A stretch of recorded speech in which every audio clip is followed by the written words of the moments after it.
wosinzira okuba ate nga otugoberera webale kuba ate nga otwekuumiddeko. Emboozi gye tukuleetedde ya mukulu Fred Kajubi Lumbuye. Olunaku olwaleero asobodde okuba ate nga afulumye ekkomera. Banga ddene nnyo bangi badde boogera amawulire ne bagamba Lumbuye ali ggulu, Lumbuye yafa, Lumbuye tumuyina. Gavumenti nevayo netegeeza Lumbuye ffe abamuyina. Bonna ne bagamba nti Lumbuye yatuuka mu ggwanga Uganda, Lumbuye mwali, Lumbuye yeekweka.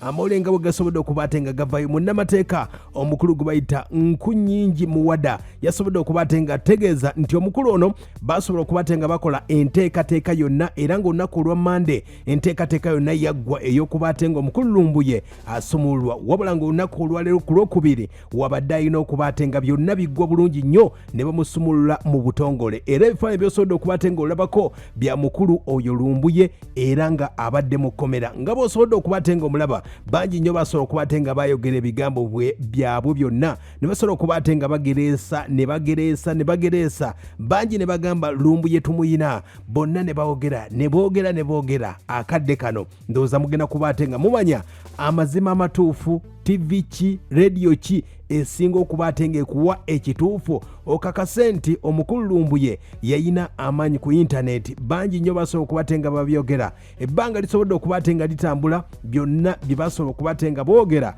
kati akadde kano bibakalidde ku mimwa.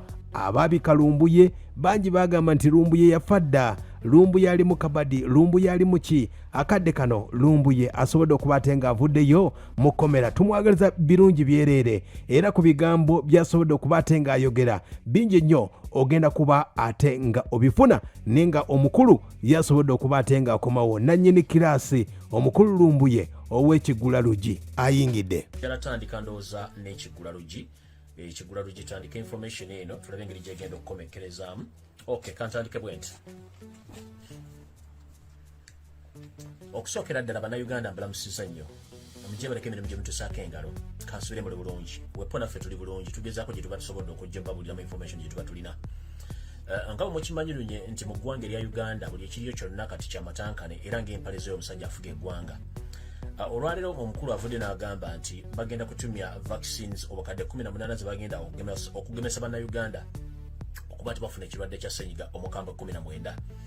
Ne mujjukire mu Uganda era omumpembe y'omu wiiki nga 2 mabega yavayo n'agamba nti Uganda yafunye eddagala lya COVID, yafunye eddagala ly'ekissenyiga 19 era likoleddwa mu Uganda, n'abalaga n'effomu yate lyadengerere mu kabokisi aka sirapu n'abagamba alirina era ligenda kugemebwa basiba bantu. Kati njala twebuuze ani alimba bannayuganda, era njala twebuuze lwaki mu Uganda wokka lwaki mu Uganda wokka eddagala erigema ekirwadde kino ekya sseginnyo ku muno ku mukambwe ate eddagala abantu bagenda okutandika okusasulira. Kinjala twebuuze kinjala twebuuze lwaki ate eddagala erina okugema bannayuganda ery'obwereere, ensi yonna bagemera bwereere, lwaki mu ggwanga eryaffe erya Uganda ate bannayuganda balina okusasula ensimbi okuba nti ate babagema? Temulanga kikwasa ensonyi.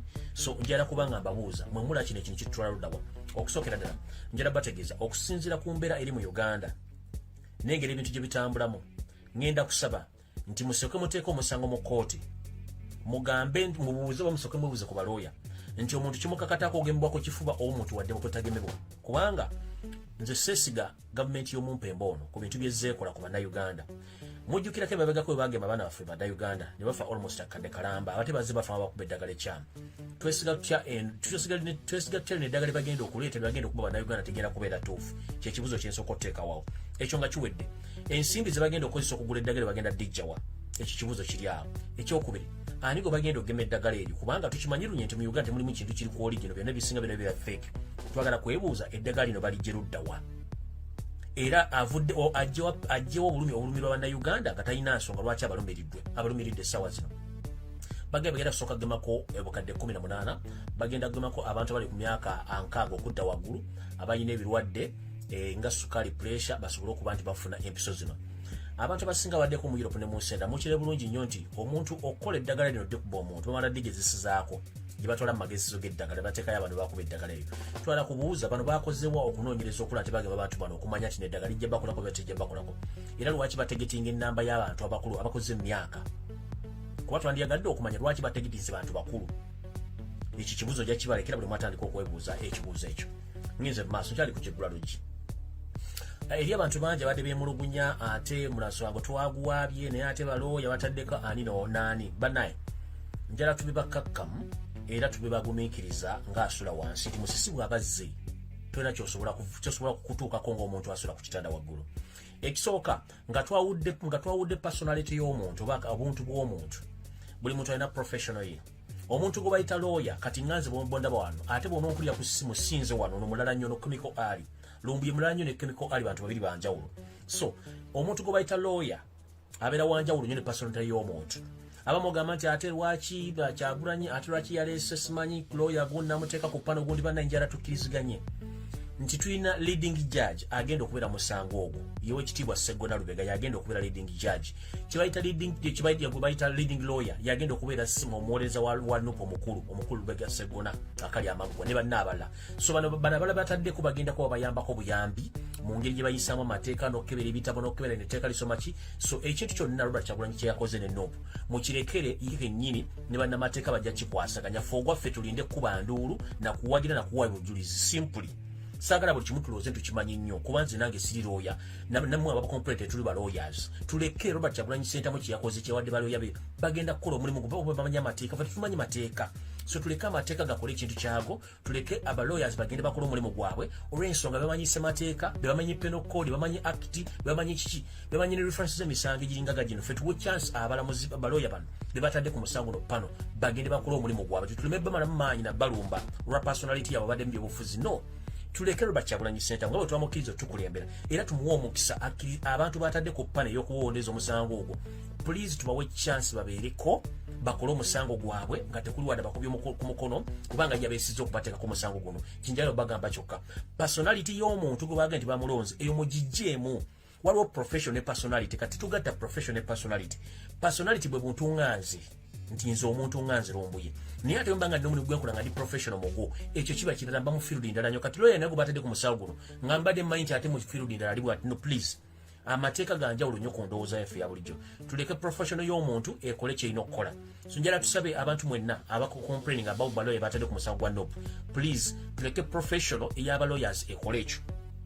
Eyabatadde ku ppane eyo abeesiga bulungi abamanyi kuba balungi mu mateeka ekyo tukireke tetukirwako. Ngenda basaba buwombeefu kubanza nange sina complaininga sina kola kubanga manyi buli field ebeeramu kafulu waayo. Baloye bakafulu misango egyo tubaleke balina kibabona okukola buli kimu tukireke nga bwe kikola nga bwe kiri. Ekyo nakyo mbadde njala nkibasabe ekyabaloyers abagenze musango gwa Nupo nakyo kibalekere bakole ekintu kyabwe temufaayo baani agulimu oba ani agulimu as long as leading lawyer oba lawyer waffe omukulu musango guno yewe Kitiibwa Lubega Sseggona tumuleke akola omulimu gwe.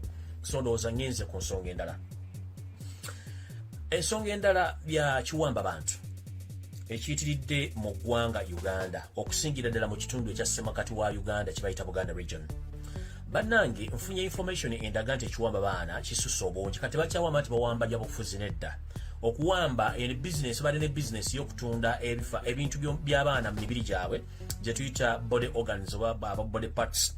Kati nfunye information endaga nti okuwamba kuno kati kuvudde mu kigendero ekyokuba nti kubadde political kati kufuuse financial oba kuli economical whereby ntegeezeddwako nti business eyo ey'okuwamba abantu kati tekyali nti eri political kati ya business etya. Bangambye nti omumpembe Lwaboogo ono mwana wa State House, omulimu Natasha ono mwana wa State House, mulimu Jovia Sale Mukasali Musale bali mulimu guno Museveni kenyini Abel Kandiho n'abayindi abazze mu Uganda okukola business ey'okugula ebibumba okugula ensigo n'ebintu ebirala biringa mbaana abo. Era singa kibadde kisoboka mwandibadde simayi bakisoboka kubanga gavumenti eno ebeevuddeko twetaaga okukola postmortem ku bantu betunaatuzudde mu massive graves ezo kakasa nti bano abantu ne badde bagikola. Kanjala bagamba nti okuwamba abaana kuno kuvudde nti kukyali political kati ekintu kiri economic bakifudde kya ssente olw'ensonga nti abaana ffe bakwata ne babasalamu ebintu eby'omunda ne babitunda mu babiguza abayindi. Era abayindi mu ggwanga mwe bali abajja okukola business ezo balina ne fridge nga basuubula ebyennyanja abasuubula ebitundu eby'abaana baffe mu Uganda ne babitwala.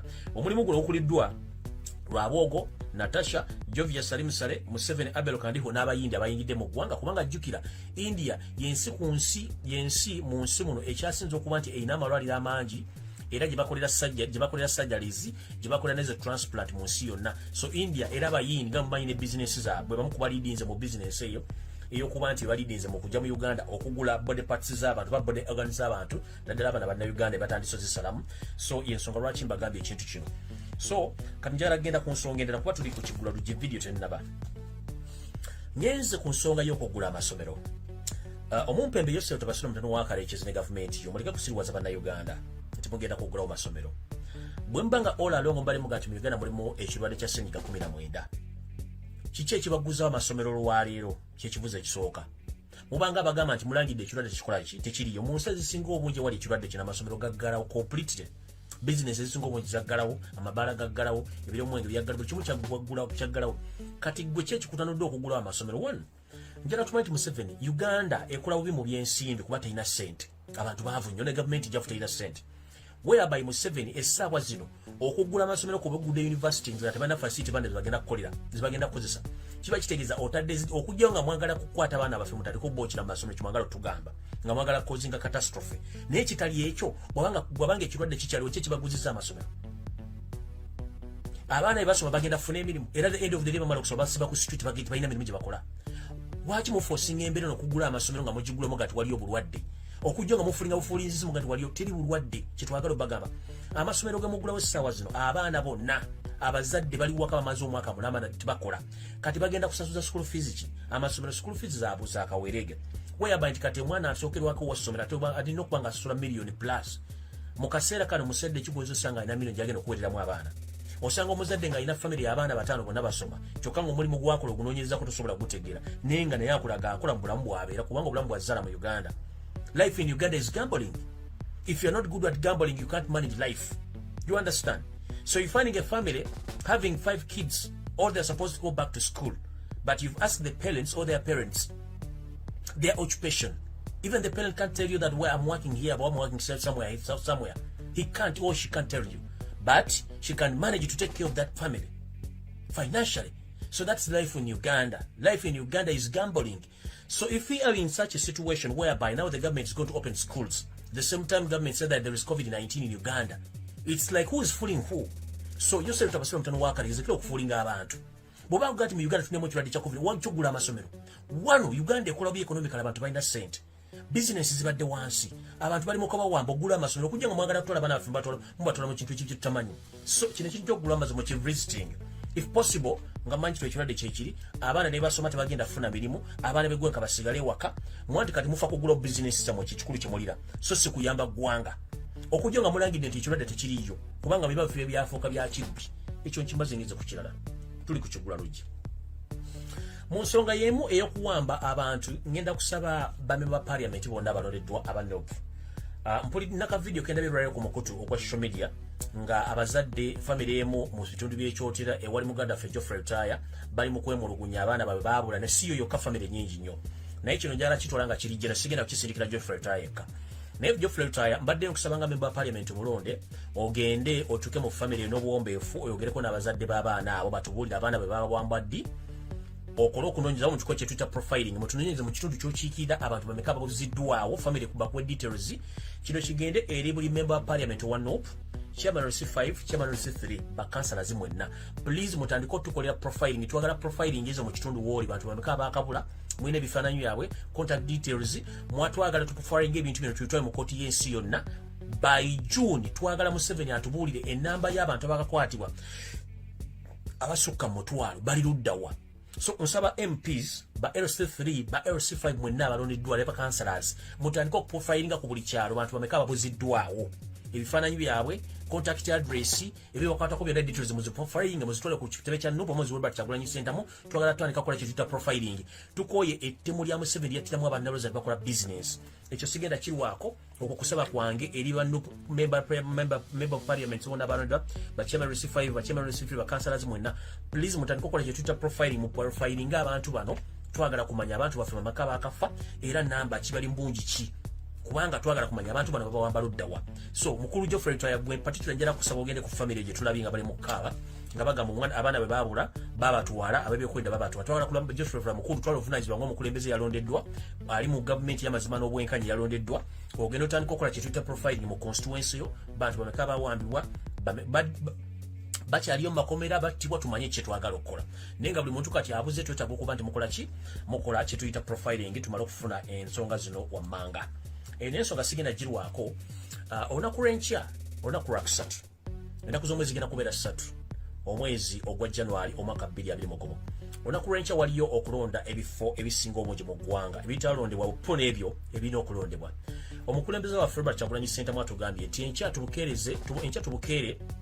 tukeere nnyo tugende tulonde tujjuze era tulonde ebifo byonna ebitajjula mu bungi nnyo wosanga akabonero akamanvuuli woolonda so bwe tumala okulonda nye enkola bweri nti tudde waka oluvannyuma tudde ku ssaawa 10 ng'obululu butandise okubalibwa tumala okubala omuntu manya awangudde ne tudde waka tukyalina programu yaffe ey'okuba tugenda tandika kye tuyita sit home strike tugenda gitandika bwe tumala okulonda olunaku lw'enkya enkya mujje mu bungi buli mwagenda alonde bwe tumala okulonda olunaku lw'enkya tulina kye tutandika okugamba tugenda tule waka tuleme kugenda kugula amaduuka na kugula business just olunaku lumu lwankya mugende mulonde ng'omukulembeze wabagambye buli wali ambulera mulondewo kyonna ekifo obagenda obbaga nti wano mulonde ambulera mpaka lasiti bwe tumala okulonda lwenkya nga tutegedde abawangudde then tutandike sit down strike kati mu sit down strike njala tegeeza omumpembe Lokech Petero njala muntagingira Deputy Inspector General Police omwami Peter Lokech wano nina message ye Peter Lokech simanyi bakwali njala muntagire Peter Lokech kuno njala message ye oba munagimutuusiza njala mutandika bweti Amakulu Petero Lokech omumyuka wa police mu ggwanga lya Uganda mukama wange ovuddeyo n'okola aka live coverage n'ogamba oba oyogeddeko eri bannamawulire n'ogamba nti ofunye information era n'ogisharinga n'ebitongole by'okwerinda nti waliwo abantu ku mitimbagano n'amaloboozi agayitingana abantu abagamba abantu muti basigale waka tebagenda kukola nti batandika okwekalakaasa nti kikimanya mateeka era mufunye intel mugenda tutandika okuba nga mukwata abantu bano mukulu ndowooza omukulembeze wa Robert Kyagulanyi Ssentamu akoze bulungi naye nze njala kuwa obubaka bw'obuno Peter Lokech wenyigidde mu mazina g'enkima gotajja kusobola nali nakolako dda investigations okuva e Somalia Mogadishu yuwaliyo base nga yali akolera amajega amision ddala ga Uganda nina information nti abantu abasomali bennyini bakolako dda report era nali ngenda gifuna so ne baga musooke mugireke Peter Lokech ne message yaregendewo ebbanga liwabeere Mogadishu mu Somalia abasomali bakolako dda report gwelinde bagenda okutwala mu International Criminal Court nga government ya Uganda bannayuganda si bakututi just abasomali mu business zobadde odiringa okutunda ammunitions muba Al-Shabaab 1 mubadde muwambanga abantu abasomali ne mbatulugunya ekyo 2 3 mbadde mutundanga emmere y'abasirikale 4 gwomu ku bantu benyigira mu kubanga omusala gw'abaana bonna bali Somali bannayuganda badde bafiira mu ntalo 3 mubadde musindikanga ennamba eri fake ewaka nga bassa abaana bafa basukka mu 10 ne bulipoti nga abaana 20 oba 30 Lokech gye misango gikulinze abasomali bakolako dda profile mukudiringa mu kutunda ammunitions okutunda obuwunga okuwamba abasomali n'okwenyigira mu bikolwa ebyokutemula abantu Peter Lokech wayingira amazina g'enkima nga togamanyi bwaba akuleta mu police in fact na information ekwatako mu bitundu by'awo gy'ozaalibwa olina omuntu guwatta gwomutukwataga naye mu ndowooza Peter Lokech criminal records zo zitandise okuvaayo nakugamba toyingira mazina ga nkima gano ngoloozi onsaaga I told you sometime back information ejja kuvaayo nfunye information nti mu bitundu gy'osibuka olina omuntu gwomwatemukkanya naye mu ndowooza ez'ebyobufuzi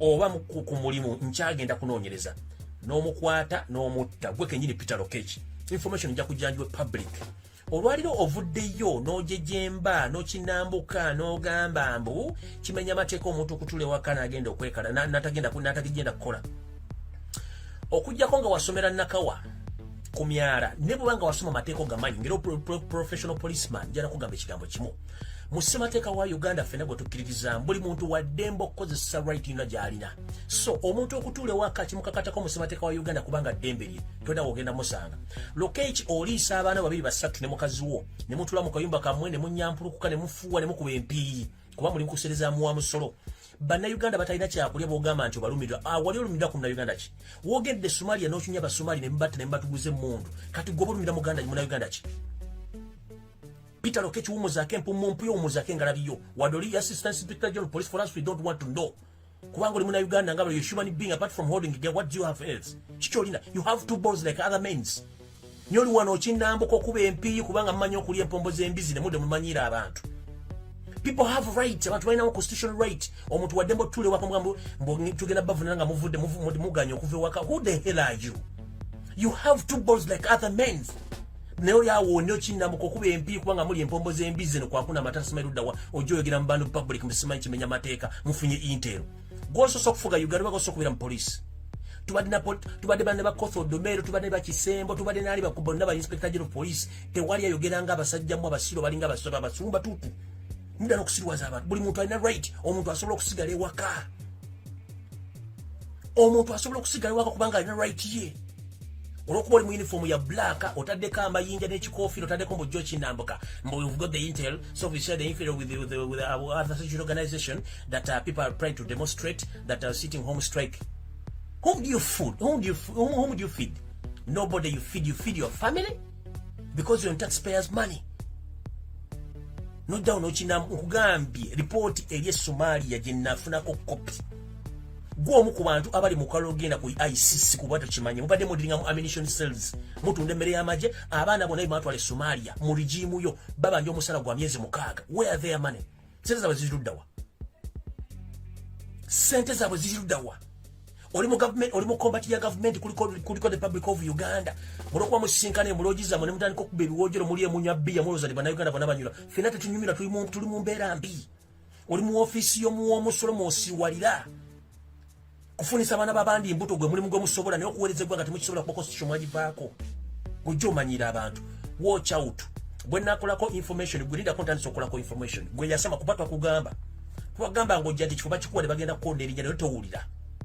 Kati credibility and credentials zitandise okufa without you are not seeing. So kati ekyo kikubulidde gwe njagadde kuwoninga ngenze maaso. Tukyali ku kigula video tennaba dakiika zizo 23. Ndowooza ngenda kusaba na Uganda mwenna abawangalya mu nsi za Bulaaya, please munyambeko ekigambo kimu. Manya abawandiisi sigenda kumenya mannya gammwe. Mwenna nga gy'oli munna Uganda oli muwandiisi mu struggle.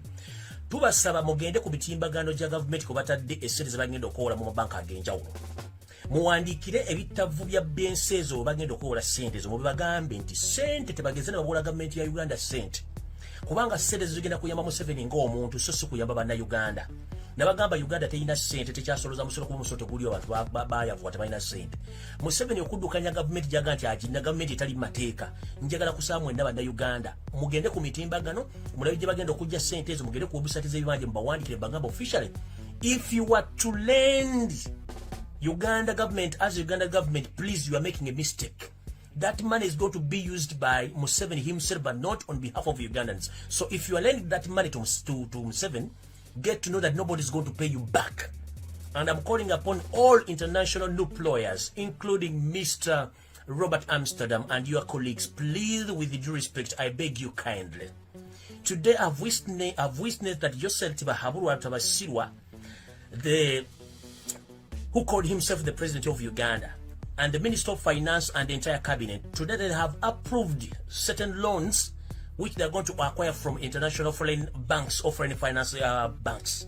But please, with respect, Mr. Robert Amsterdam and others, please, with kind of respect, I beg you kindly to write all to those financial institutions, mostly those foreign banks, not there to lend even a single coin to Joseph Tibahabura, the son of Kareches. Because that money is not going to be benefit by Ugandans. It's going to benefit Museveni himself and his families and his mafias. So we are not going to entertain that nonsense. Every time borrowing money. Where are we going to head? Please, Mr. Robert Amsterdam and your colleagues, the international lawyers of NOPE and some local lawyers, please write to all those international finance companies where Museveni, he and his finance minister, they have acquired loans. Tell those banks to stop lending Ugandan government money, because that money is going to be used against Ugandans, and that money is going to be used Museveni himself and his family, not Ugandans. Please, I beg you kindly. Mwenna bategeza bana Uganda mugende muwandikire bibanki bataddeko ebintu bigendo bawula ssente bagambe ssente bagenda ziwula Museveni ng'omuntu so singa bana Uganda.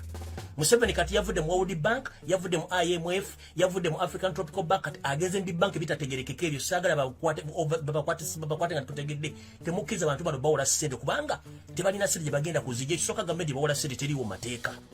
ekyokubiri sente zino bazeewola zigenda kubeera nga ziri misused kati okuwala ekintu kino please mugambe abantu bano baleme kubawa sente zino kubanga zigenda kuba zitufuukira ekizibu weeyaba tuyinza okweniga apu ng'eggwanga tulivuddemu nga banka ziritudde